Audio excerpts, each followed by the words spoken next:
Le soleil tape sur le bus climatisé, plus rien ne bouge, personne ne descend. Les crampons sont rangés, les rideaux tirés. Aujourd'hui, pas d'entraînement.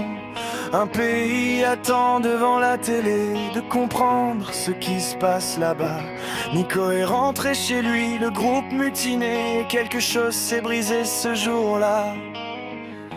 On n'a rien vu venir, ou peut-être qu'on n'a pas voulu voir. Naïsna, Naïsna,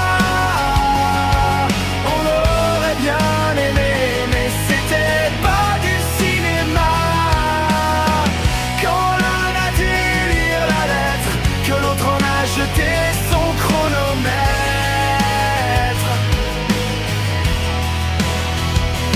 Ce jour-là,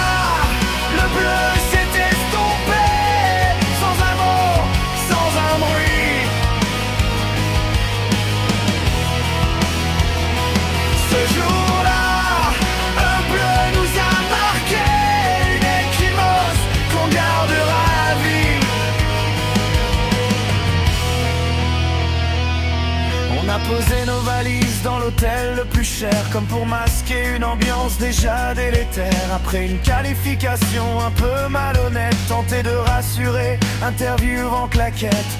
Solidarité fragile qui vole en éclats. On cherche le traître, des coupables faciles. Mais quand tout explose comme ça, c'est peut-être un signe qu'on a perdu le fil.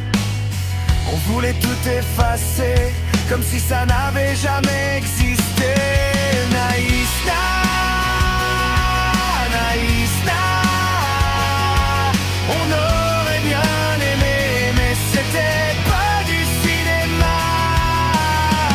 Quand l'un a dû lire la lettre, que l'autre en a jeté son chronomètre.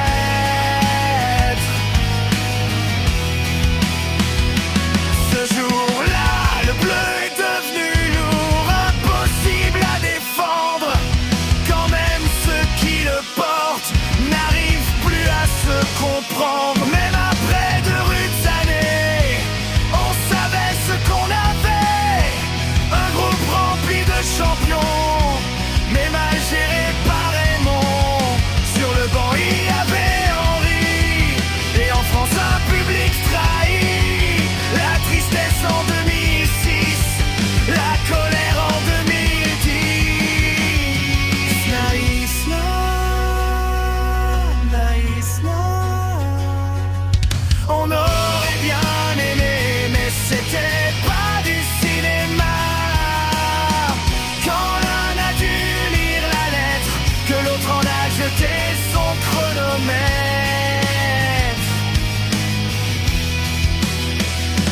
Ce jour-là, on s'est tous éloignés, sans vraiment se quitter.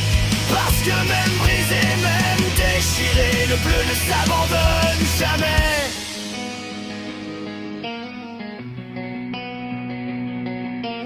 20-06-10, fin d'une génération. Aucune victoire, et on rentre à la maison. Mais finalement, qu'importe, dans 8 ans, on sera champion.